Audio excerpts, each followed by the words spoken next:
Good morning, everybody. Lee Brower here, and welcome to this week's edition of Meaningful Monday. I am glad to be here in Chicago, just getting ready for a run. It's a beautiful, beautiful morning. And I'm also grateful for this last week and all of the learning that has occurred. And I wish I had time to share all of it with you. I'm going to give you a little smidgen. But first of all, let me say thank you. Thank you to the 12 individuals, men and women, that flew in from around the country to spend time with us last week and be part of the basic training of Empowered Wealth. And we actually have a certification process now that says you are certified in the basics of Empowered Wealth, and they learned incredible things to take home to their family, to their business, to their community, and just to be able to share the basics of Empowered Wealth. Thank you to those 12. And several years ago, quite a few years ago, one of the very first families that embraced Empowered Wealth completely, I mean, really immersed themselves in it. It's a wonderful family. I met them because their father, and now a very dear friend, I'll call him Steve, he called me up and said, hey, would you be interested in buying a horse barn? And I had some horses at the time, but I was not interested. And as we talked, he shared with me how his business had grown, and he was very concerned that as they developed some financial wealth, he was worried about the negative impact on his children and was even considering selling his business. And I thought, let's talk. And so we had the opportunity to share Empowered Wealth, and many, many things have happened, wonderful things over the years. And let's fast forward. His company's now 10 times what it was back then. He and his wife, Polly, just returned home from a 3-year mission where they have been out serving others for the last 3 years. And during that time, they didn't call home once. The business is thriving.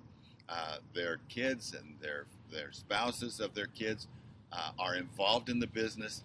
Um, Many wonderful leaders are involved in that business, and it continues to grow to this day. And what a wonderful experience to see how their family has grown, and to see not only has grown in so many ways. Numbers, certainly, they just keep getting bigger as a family, but also wonderfully in terms of their vision of their mission. They have a mission that extends beyond their business. And that's a critical component of having a successful business, is to be a family leader, not just a business leader. I'm not aware of any business that's been able to survive for generations without having strong family leadership, not just business leadership. Well, yesterday, Lori and I got the opportunity to attend their homecoming in their church, and it was just packed. I mean, brimming.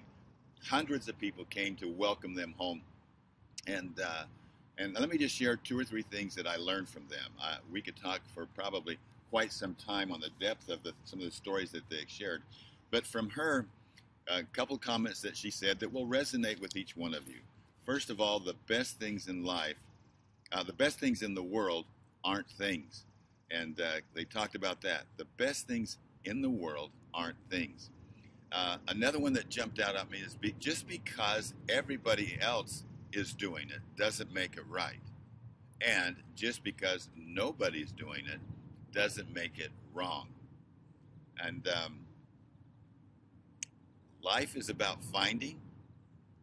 And then one of the most interesting ones was Steve talked about a story about his mother, and when he was growing up, and she said, "Son, you need to change that O to an E." Because as we all do, we catch ourselves saying, I got to do this, I got to do this, I got to read more. And but when you change the O and got to E, it really turns out to be, I get to read more. Or I've got to go do this. Well, you get to go do this. So since yesterday, I wrote down in my journal, change O to E. So if you catch me saying I've got to do this, please remind me to say I get to do this. We live in a world of abundance, and sometimes we get so focused on the scarcity of things that we can't see the E in the O. So my challenge this week to you is, as you think about this week, remember that the best things the best things in life aren't things. Remember that just because everybody else is doing it doesn't make it right, and just because nobody is doing it doesn't make it wrong.